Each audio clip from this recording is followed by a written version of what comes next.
Two moms, two marketers, two women new to the financial industry. They have a lot of questions. That's why they're bringing in financial experts to educate all of us here on A Penny or Two for Your Thoughts. Hey everyone, it's Chantel and Liz with another episode of A Penny or Two for Your Thoughts podcast. Wow, I think should I re-record that one or should we just keep going? I think you just keep going. You can probably just roll with it. I think that's what we're doing.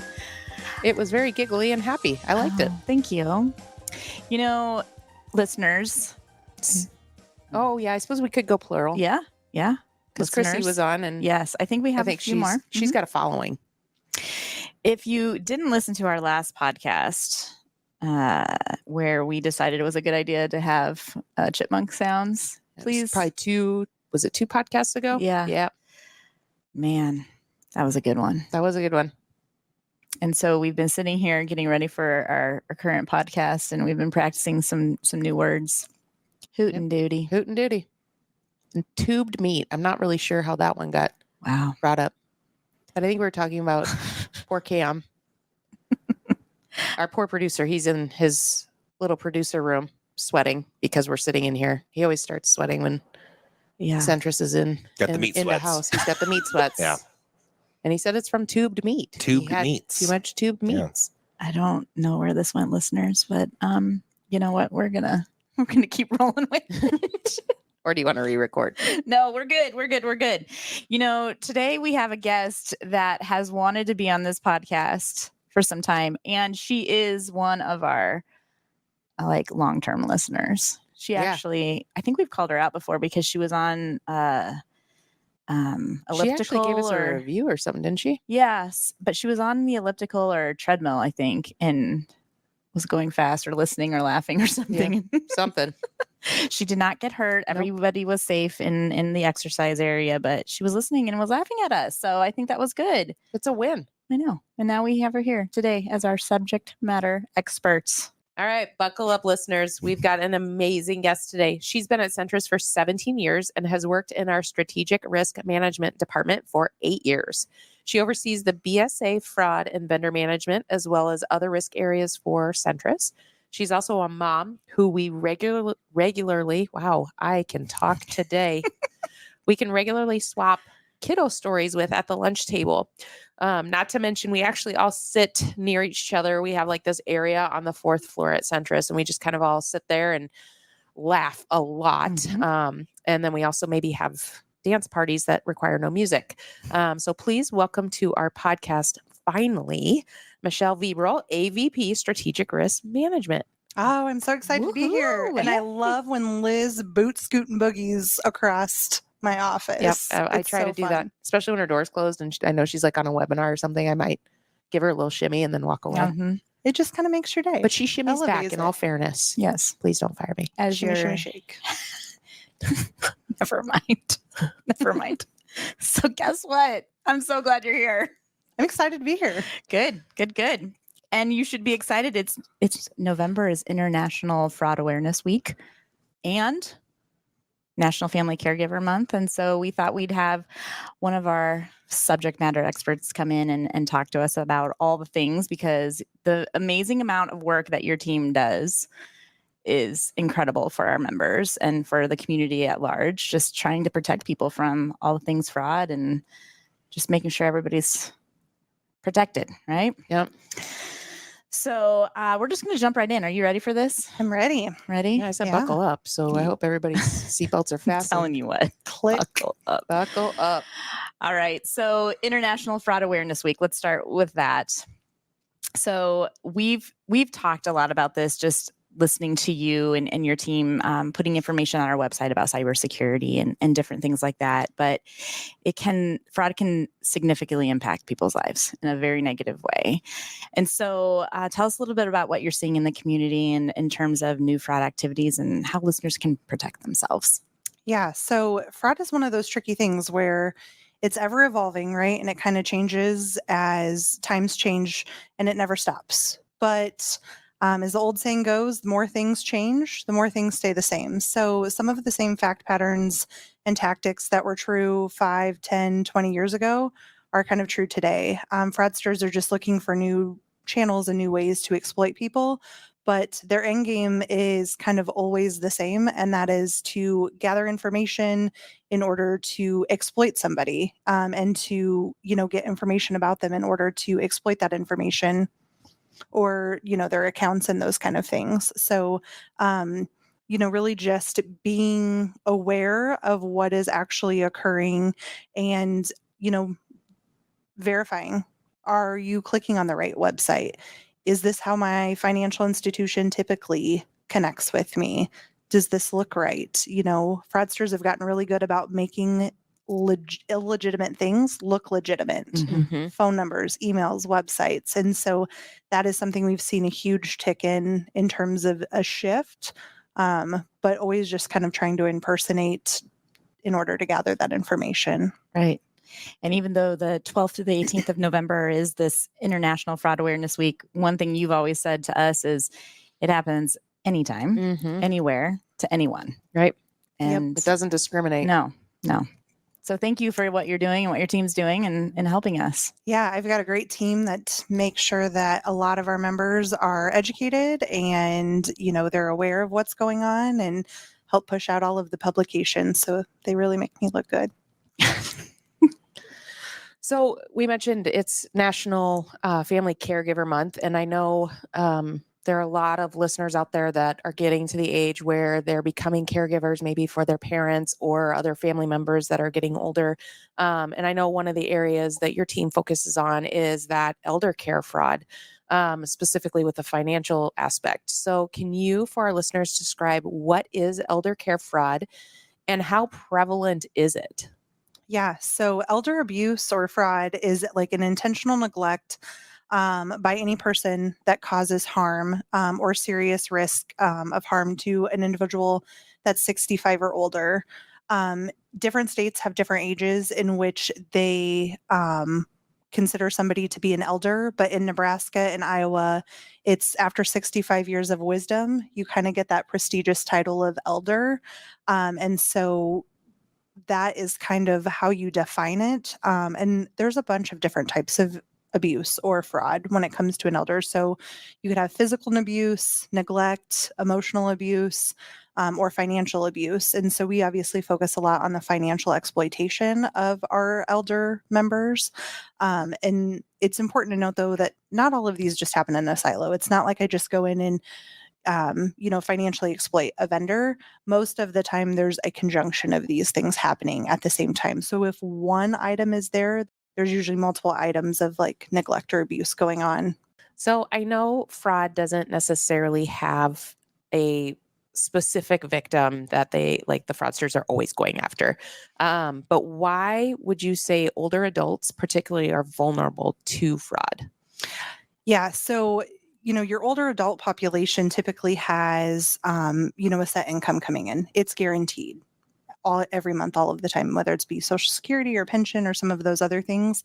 And then you've had a lifelong chance to build up your savings. So they usually have a significant amount more in that, some sort of a savings an account or an investment account that they have access to, right? It's not something that's completely tied up anymore based on their stage of life. In addition, that population could also be looking at declining cognitive or physical abilities, and that could isolate them from family or friends, leading them open to some of those scams where that connection is key in order for the fraudsters to build trust with our victims, in order to coerce them to do some of the things that they maybe wouldn't be able to, or they wouldn't consider doing in the past. What are some of those scams that you're seeing? I know, obviously, again, it's building that trust with these individuals, but what are some of the things that you're seeing most often that are occurring? With that type of age group, we see a lot of government imposter scams. So whether it's the Social Security or some sort of law enforcement, they'll call them and they'll make note that they have back taxes, or an online shopping scam where there's like a fake website set up and it appears to be a legitimate website, but then it directs you to a different type of website that harvests a lot of their information. Or a tech support scam. Not a lot of that population. Some people are very, very savvy, and some people haven't had as much experience with it. So they may get a call from a Microsoft or somebody and say, hey, you have an issue with your computer, and click on this link. And again, trying to harvest all of that information, data gather some of that so they can be financially exploited. So I would say that those are most common, a lot of those types of scams. A lot of those that you had mentioned have this technology aspect to it. Why is that so prevalent right now? And are there specific online scams that they should be aware of? So technology changes super fast, right? What was relevant yesterday is not relevant today. And I find it hard. And I think a lot of generations find it hard to even keep up with all of those, regardless of your age. For our younger generations, a lot of that technology and that fast-paced changing environment has been there since they've been born. That's something our older generation has not had to deal with. And so I think that's a lot of why in the age of technology, they can help facilitate that exploitation of those individuals because it's something they're not aware of and it's something they don't know. Right. Additionally, if I am somebody that's isolated or I don't have a lot of people around me, it gives me an outlet for communication to build that trust up with somebody that I haven't met. And so then that person is being led to believe that they're talking to somebody that cares about them. Mm-hmm.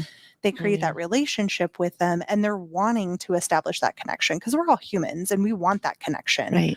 So technology gives us the ability to easily do that, whether it's as simple as the phone or whether you're going through an online means. Right. That can be really scary. Just not even knowing. Yeah. And they're trying to build these connections with people. And when you don't have a lot of people anymore to build connections with, you're going to look to the easiest place to build that connection. So kind of with that in mind, what are the warning signs or red flags of that elder care fraud that family or caregivers or somebody that maybe knows that person should recognize? And then from that, how do they protect themselves? I think the biggest piece is really just listening to those individuals, especially when it comes to that financial exploitation, hearing what they're talking about. Are they talking about a new individual? Are they getting a little bit more secretive with their information? Are they holding things back? Similar to how you would have those conversations, maybe with your kiddos or a niece or a nephew in that younger generation on being groomed on like a social media app to not tell your parents. The same thing is going to probably be true with that elder generation. Like, oh, they wouldn't understand our relationship. Don't tell them these things. And so looking for kind of some of those warning signs. And if you're on some of those accounts, watching those transactions, is there different types of transactions that has started to take place on the account that maybe is out of pattern compared to what they have experienced in the past? Very good. From a financial standpoint, that is where we're living and breathing on a day-to-day basis. What are some of the financial consequences that the elderly could be up against in situations like this? So there's been a lot of different studies around elder abuse. It's really hard to kind of get a definite number because a lot of it goes unreported. So the most recent study that I've seen from the FTC has found that like 1 in 10 older Americans experience some sort of elder abuse.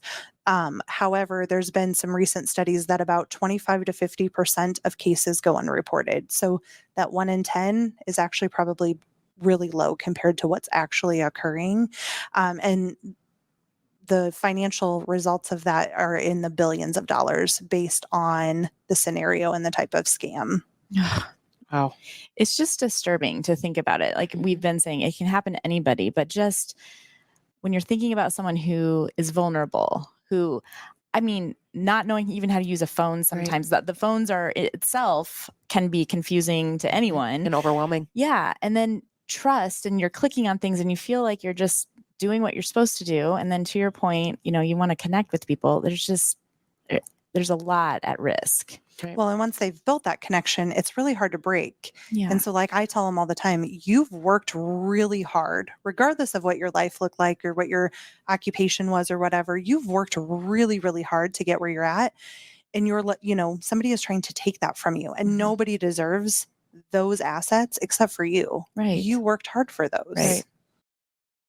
So how can financial institutions and credit unions assist in preventing this type of fraud, and what measures are in place to detect and report those suspicious transactions?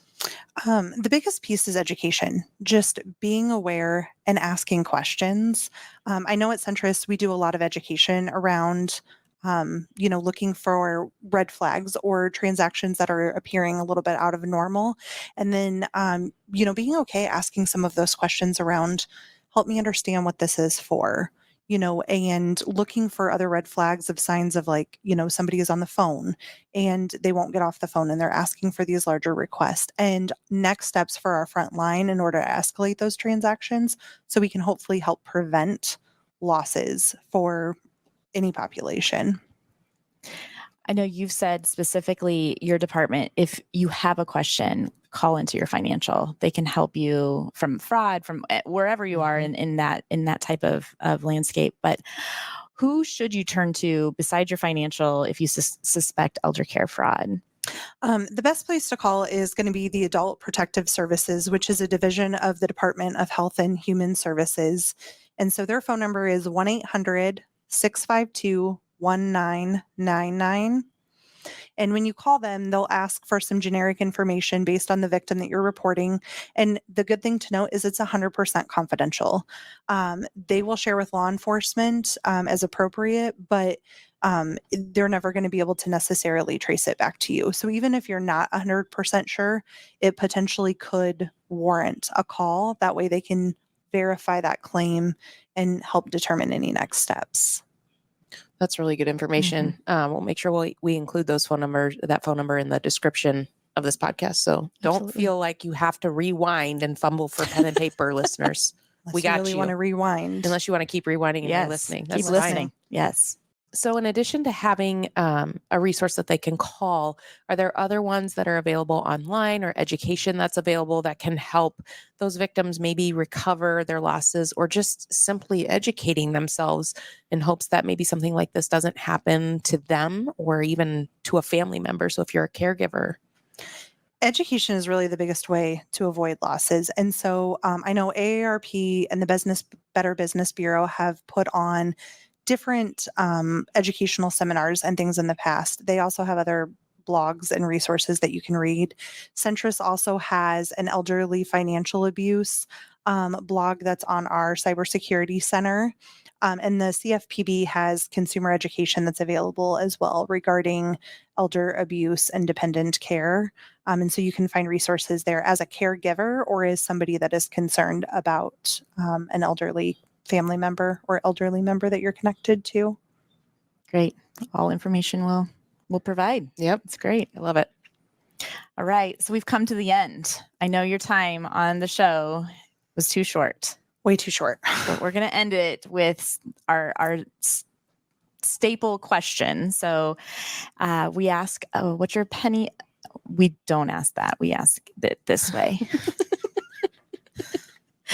We'd like to ask for a penny or two for your thoughts. And I don't even think that's right. But things that you want to leave our listeners with today that they'll remember from this episode. The biggest piece is just checking in on those that are around you and being present, asking questions and really listening to those responses, because those social isolations and being alone and not feeling heard is a huge reason why our elderly members are targeted for these scams. And so the more we can talk to them and educate them about the things that we are seeing or hearing or reading, the better prepped they're going to be in order to know how to respond when something potentially sketchy occurs and they're not 100% sure what to do, or they know that they have a listening ear to somebody and they feel connected to their friends and their family and their community without having to look outside to somebody that maybe has ill will intentions. Michelle, thank you so much. Thanks for what you do and your team does. We appreciate you so much. Absolutely. And thank you so much for taking time out of your day to join us on the podcast and for being just a part of a team that really helps protect our members, also our employees, and just Centris overall. So we thank you very much. Thanks for having me. For our listeners out there, if you have any financial topics you want more education on, you can email us at pennyforyourthoughts@centrisfcu.org, and we'll track down the right subject matter expert to come on to the show. Make sure you subscribe to our podcast and help other listeners find us by rating, reviewing, and sharing the latest episode. You can also follow Centris on Facebook, Instagram, LinkedIn, and the platform formerly known as Twitter. Or check out our website at centrisfcu.org, where we have a great blog full of helpful financial tips, tricks, and information. And if you just want to chat with one of our amazing experts, you can give us a call at 402-334-7000. We hope you enjoyed this episode. Thank you so much for listening. Thanks, everyone.